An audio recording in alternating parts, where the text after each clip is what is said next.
Assalamualaikum warahmatullahi wabarakatuh. Perkenalkan, kami dari Delegasi MAN 1 Kota Makassar dengan nama tim Detersma Tim 2. Saya Ahmad Farezi Sak selaku pembicara pertama. Di samping kanan saya ada Andi Nur Izzatul Haq selaku pembicara kedua. Di samping kiri saya ada Faiza Putri selaku pembicara ketiga. Dengan naungan MOSI, Dewan ini percaya bahwa media sosial lebih banyak memberikan dampak negatif daripada positif bagi perkembangan siswa. Dengan itu kami menduduki sebagai tim oposisi. Oposisi bangga menolak MOSI. 3 setup yang akan saya bahas di sini. 1. Seperti apa media sosial yang kita maksud di sini? Media sosial adalah platform daring yang memungkinkan penggunanya untuk berinteraksi, berbagi internet, dan membangun komunitas.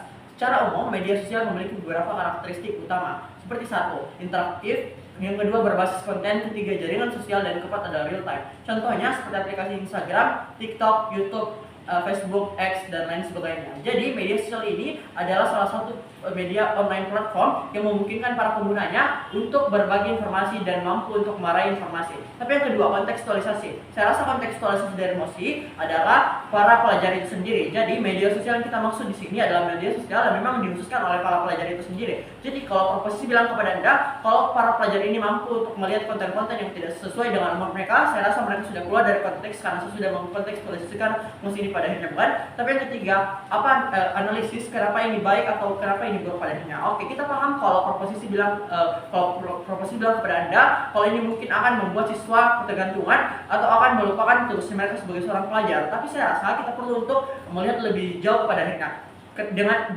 adanya media sosial ini, para siswa dapat untuk mendapatkan informasi dan mendapatkan motivasi sebagai seorang pelajar yang akan dijelaskan oleh pembicara kedua dan pembicara ketiga saya nantinya. Tapi beban kami selaku tim oposisi, 1, bagaimana pada akhirnya kita dapat untuk membuktikan bahwa justru lebih banyak dampak positifnya daripada dampak negatifnya. Kedua, bagaimana pada akhirnya kita dapat membuktikan kepada Anda kalau media sosial ini mampu membuat para siswa itu akan jauh lebih baik pada akhirnya. Tapi sadari, status quo menunjukkan bahwasanya banyak sekali para konten-konten kreator, para pelajar itu sendiri itu dari kalangan para pelajar dan mereka sukses, sehingga pada akhirnya para viewers mereka, yakni seorang pelajar, itu akan termotivasi dan akan terbangun minat mereka pada akhirnya. Tapi stance kami selaku tim oposisi, bagaimana pada akhirnya kita mampu untuk membuktikan kepada Anda bagaimana pada akhirnya kita mampu untuk dengan adanya media sosial ini mampu untuk membawa dampak positif pada akhirnya, bukan?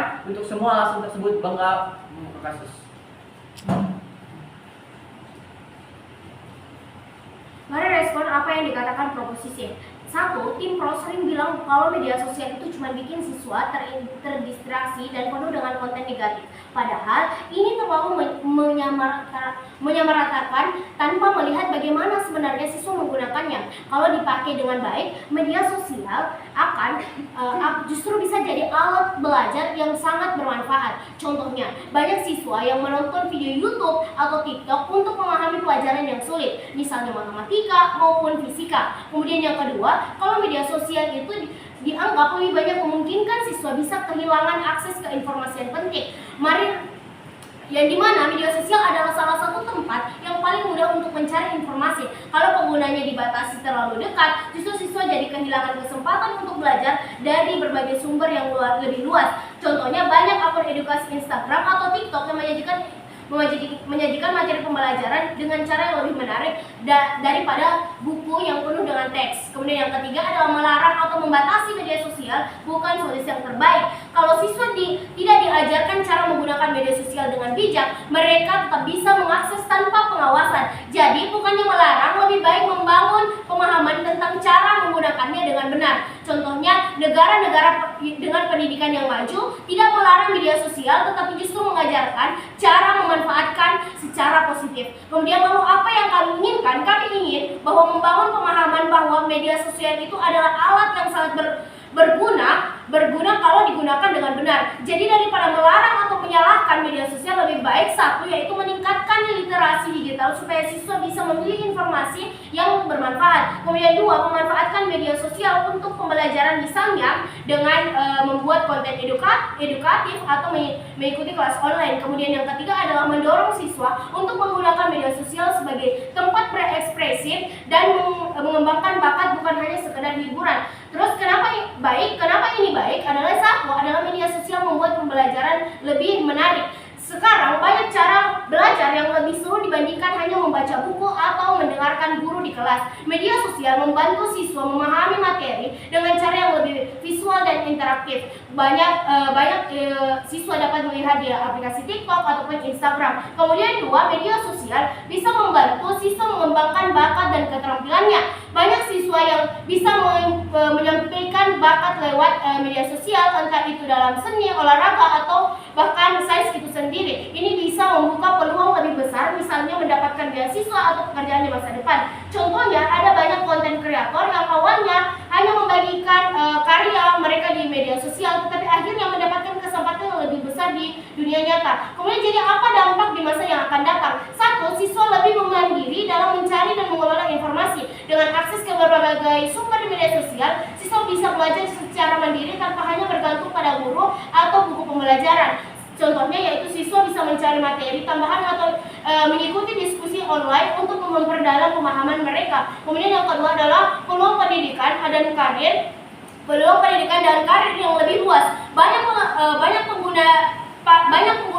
perguruan tinggi dan perusahaan kini melihat aktivitas digital seseorang sebagaimana salah satunya nilai tambahan. Siswa yang aktif dan produktif di media sosial bisa punya keunggulan dibandingkan yang tidak. Contohnya adalah ada beasiswa dan pekerjaan yang memberikan portofolio digital seseorang seperti hasil karya mereka dibagikan di media sosial. Kemudian kenapa ini lebih baik daripada tim lawan adalah satu, tim pro hanya melihat sisi negatif tanpa mempertimbangkan manfaatnya. Mereka mungkin bilang media sosial hanya membawa dampak buruk, tetapi kalau dampak digunakan besar, dampak buruknya ini bisa dicegah. Selanjutnya akan dilanjutkan oleh pembicara ketiga kami. Juri, seperti yang telah disampaikan dari pembicara satu dan pembicara kedua dari tim kami mengamini ketika media sosial dari anggapan proposisi akan menghadirkan dampak negatif, tapi kami rasa dampak negatif itu akan tertutupi dengan dampak positif yang akan kami jelaskan pada tim oposisi. Juri, dan hal ini akan berimpact pada bagaimana perkembangan siswa pada akhirnya. Masuk pada poin argumentasi juri, poin A, perkembangan seperti apa yang akan didapat dari siswa itu sendiri. Satu, juri, media sosial dapat meningkatkan dari sisi akademik dari siswa itu sendiri. Juri di sini ambil dua contoh. Apabila mereka belajar secara mandiri ketika mereka tidak ikut les misalnya, atau mereka nggak paham apa yang telah diajarkan guru mereka di kelas. Juri dari situ mereka dapat membuka YouTube, Instagram ataupun TikTok sehingga mereka dapat mengakses dengan pembelajaran seperti apa yang sebelumnya mereka nggak paham, pembelajaran seperti apa yang mau mereka dalami lebih lanjut. Dengan hadirnya media sosial seperti itu, Juri, kami rasa hal ini akan dapat lebih membantu siswa untuk lebih belajar secara mandiri, untuk belajar lebih secara mendalam Dewan Juara Terhormat, karena mereka nggak akan bergantung terhadap apa yang guru mereka jelaskan. Dan telah tersedia kok juga banyak konten-konten kreator seperti misalnya Jerome Pauline yang tersedia dengan konten matematika mereka yang sangat singkat dan jelas. Atau dua, dari sisi Farhan misalnya yang telah membocorkan atau bahkan melihat bahwa misalnya ini akan muncul soal UTBK misalnya, sehingga siswa pun yang awalnya nggak punya les bisa belajar secara mandiri ketika mereka mau ikut UTBK, Juri. Atau dua, keterampilan dalam sisi digital. Juri, bisa saja di sini status menunjukkan banyak juga konten kreator yang dapat dijadikan contoh bagaimana mereka dapat sukses dengan adanya media sosial, bagaimana mereka dapat memanfaatkan media sosial tersebut, Juri. Sehingga di sini dengan adanya video edukasi misalnya, anak-anak ataupun remaja dapat termotivasi untuk mereka melakukan atau mereka membuat konten seperti apa yang menarik perhatian, dan mereka dapat menghasilkan uang sendiri sehingga mereka dapat dikenal dari masyarakat misalnya, Juri, Dewan Juara Terhormat. Atau ketiga, dari sisi sosial dan komunikasi misalnya, Dewan Juara Terhormat dengan hadirnya media sosial, kami rasa hal ini dapat membantu dan mengasah lebih lanjut bagaimana cara orang bersosialisasi, bagaimana cara orang akan berkomunikasi, karena mereka telah tersedia dari aplikasi-aplikasi Dewan Juara Terhormat, sehingga mereka nggak perlu lagi hambatan harus pergi jauh misalnya keluar kota dan lain sebagainya. Oleh karena itu Dewan Juara Terhormat, kami paham ketika tim proposisi mengkhawatirkan akan adanya celah misalnya, kami paham akan hal itu, tapi kami paham ketika hal tersebut tidak akan terjadi di sisi kami, karena kami rasa itu adalah kesalahan dari siswa itu sendiri, bagaimana mereka mengatur atau bahkan bagaimana mereka mengakses konten misalnya Dewan Juara Terhormat. Oleh karena itu kami bangga berada di pihak kontra.